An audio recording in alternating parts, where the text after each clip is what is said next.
எல்லோரும் நல்லா இருக்கீங்களா? இன்னைக்கு காலையில் இந்த இட்லியும் மட்டன் குழம்பும் சாப்பிட்ணுங்கிற ஆசையில் முந்தின நாள் இட்லி காட்டி வச்சாச்சுங்க. ஆனால் காலையில் கொஞ்சம் லேட்டாகவும் எழுந்திரிச்சிட்டோம். லயா குட்டிக்கும் டான்ஸ் கிளாஸ் இருந்தனால அவங்க சீக்கிரம் கிளம்பிட்டாங்க. சரி, இந்த இட்லி பிளானை ட்ராப் பண்ணிவிட்டு இட்லி மாவு அப்படியே கலக்கி உள்ளே எடுத்து ஃப்ரிட்ஜில் வச்சாச்சுங்க.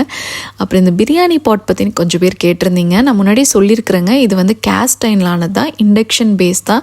ஸோ ரொம்ப சூப்பராக இருக்கும் பிரியாணிக்கு. அப்புறம் இது நல்ல வெயிட்டாக இருக்குங்க, பார்த்து தான் ஹேண்டில் பண்ணணும். இது நீங்கள் ஆன்லைனில் போயிட்டுங்க கேஸ்ட் அயர்ன் கேஸ்ரோல்னு செக் பண்ணாவே உங்களுக்கு காட்டும். அமேசான்லலாம் இருக்குது, செக் பண்ணி பார்த்துக்கோங்க. இது நான் பயன்படுத்துறது பார்த்திங்கன்னா 5 லிட்டருங்க. ஸோ பிரியாணிக்கு இது நம்மளுக்கு ரொம்பவே வந்து வசதியாக இருக்கும்.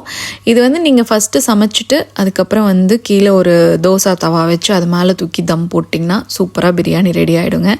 ஸோ இன்றைக்கி பார்த்திங்கன்னா மட்டன் வந்துட்டு நம்ம சோம்பேறி மட்டன் வறுவல் தாங்க. ரொம்ப கொஞ்சம் வந்துட்டு மசாலாலாம் கம்மியாக தான் போட்டு பண்ணுறேன். ஸோ அதில் போட்டு அது ரெடி பண்ணுறதுக்கு ஒரு பக்கம் வச்சுட்டுங்க. சிக்கன் பார்த்திங்கன்னா இந்த எலும்பாக இருக்கிறதெல்லாம் எடுத்து பிரியாணி பண்ணிக்கலான்னு பிளானுங்க. அதுக்கப்புறம் கொஞ்சம் வந்து இந்த போன்லெஸ் எடுத்துகிட்டு அதில் நிறைய வெங்காயத்தை வந்து அப்படியே இந்த ஸ்கொயராக கட் பண்ணி உதுத்து போட்டுட்டுங்க. அதுக்குள்ளே சாய் சாஸு அதுக்கப்புறம் பெப்பர்லாம் போட்டு ஒரு மாதிரி அப்படியே சைனீஸ் ஸ்டைலில் பண்ணலாம் தாங்க.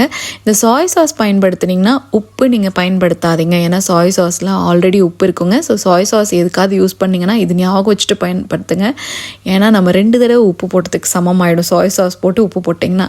அதனால் அது மட்டும் பார்த்துக்கோங்க. கடகடன்னு இந்த அடுப்பில் தாளித்து விட்டு அடுப்பு 3 ஆக்குப்பை பண்ணி விட்டுட்டுங்க. அதுக்கப்புறம் கொஞ்சம் 1 மணி நேரம் கிளாஸ் இருந்தது, க்ரோஷே கிளாஸ். அதை முடிச்சுட்டு வந்துட்டு குட்டி பசங்களும் டான்ஸ் கிளாஸ்லேருந்து வந்துட்டாங்க. சாப்பிட்றதுக்கு போட்டு கொடுத்துட்டேன், அவர் ஊட்டி விட்டுருந்தார். அந்த குட்டி பையன் வாட்டர் மெலன் வேணும்னு ரொம்ப நாள் கேட்டுட்டு இருந்தாங்க.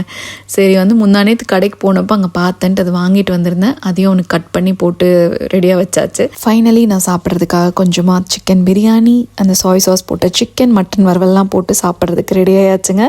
நம்ம வீட்டில் சண்டே ஸ்பெஷலுக்கு என்ன பண்ணியிருந்தீங்க கமெண்ட் செக்ஷனில் சொல்லுங்கள். இப்போ வாங்கலேன் சாப்பிட்டுட்டு போகலாம். தேங்க்ஸ் ஃபார் வாட்சிங்.